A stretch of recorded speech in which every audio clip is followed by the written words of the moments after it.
नमस्कार दोस्तों, मेरा नाम है राजकीय वर्मा और आप देख रहे हैं रिपोर्टर जी। अगर आपने रिपोर्टर जी को अभी तक सब्सक्राइब नहीं किया है तो सबसे पहले चैनल को सब्सक्राइब जरूर करें, लाइक कमेंट्स करना बिल्कुल ना भूलें।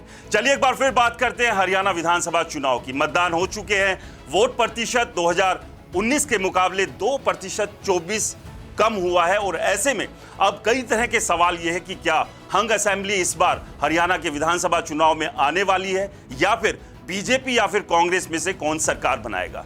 फिलहाल पोल ऑफ पोल्स की बात करें तो कांग्रेस की सरकार बनती हुई नजर आ रही है। तमाम जो मीडिया प्लेटफॉर्म्स है उसके मुताबिक कांग्रेस बेहतर स्थिति में है और इससे कांग्रेस के खेमे में जाहिर सी बात है खुशी भी है। जिस तरह से चुनाव की शुरुआत हुई थी ऐसे में यही माना जा रहा था कि एक बड़े नंबर के साथ कांग्रेस इस बार सरकार बनाती दिख रही है। लेकिन इस सब के बीच एक और बड़ा सवाल था कि अगर कांग्रेस के नंबर बहुत ज्यादा बढ़कर आ जाते हैं तो क्या भूपेंद्र सिंह हुड्डा की टेंशन यहां पर बढ़ेगी, क्योंकि 2005 में जब कांग्रेस ने 67 सीटें हासिल की थी और भजन लाल चेहरा थे मुख्यमंत्री का, लेकिन उन्हें कांग्रेस हाईकमान ने मुख्यमंत्री ना बनाते हुए भूपेंद्र सिंह हुड्डा को मुख्यमंत्री बनाया था। और इस विधानसभा चुनाव में भी इस बात को लेकर खासी चर्चाएं रही कि अगर नंबर कांग्रेस के बेहतर आते हैं तो क्या कुमारी शैलजा को कांग्रेस हाईकमान मुख्यमंत्री बना सकती है, और कुमारी शैलजा लगातार ये दावा भी ठोक रही थी।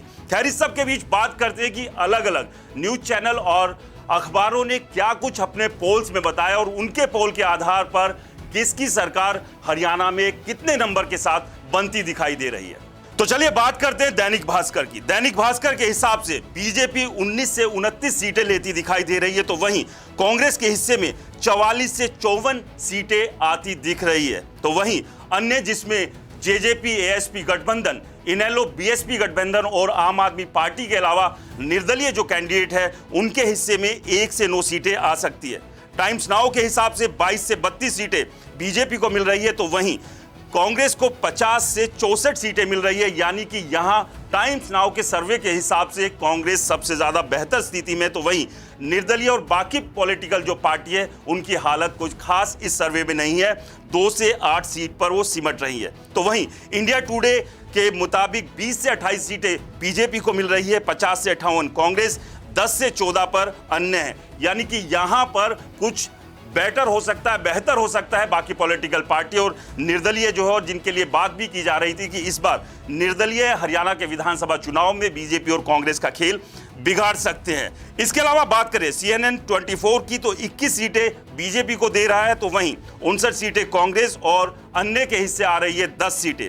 पीपुल्स पल्स की बात करें तो 26 बीजेपी, 55 कांग्रेस और 1 से 5 अन्य के खाते में जा रही है। तो ये तमाम अलग अलग मीडिया हाउसेस के पोल से जिसके हिसाब से एक ही बात नजर आ रही है कि कांग्रेस यहां पर बेहतर स्थिति में दिख रही है। जब 8 तारीख को रिजल्ट आएगा तो तस्वीर साफ हो जाएगी कि कांग्रेस कितने नंबरों के साथ सरकार बना सकती है। लेकिन वो एक सवाल जो सबसे बड़ा खड़ा हुआ है कि वोटिंग प्रतिशत जो घटा है उससे कितनी टेंशन कांग्रेस को होगी और कितना रिलीफ बीजेपी को मिल सकता है, क्योंकि ऐसा भी हुआ है कि जब जब वोटिंग प्रतिशत गिरा है या तो हंग असेंबली आई है या फिर सत्ताधारी पार्टी को ही फायदा हुआ है। आपको क्या लगता है हमें कमेंट्स कर जरूर बताएं। रिपोर्टर जी चैनल को सब्सक्राइब नहीं किया है तो दोस्तों चैनल को सब्सक्राइब करना बिल्कुल ना भूलें।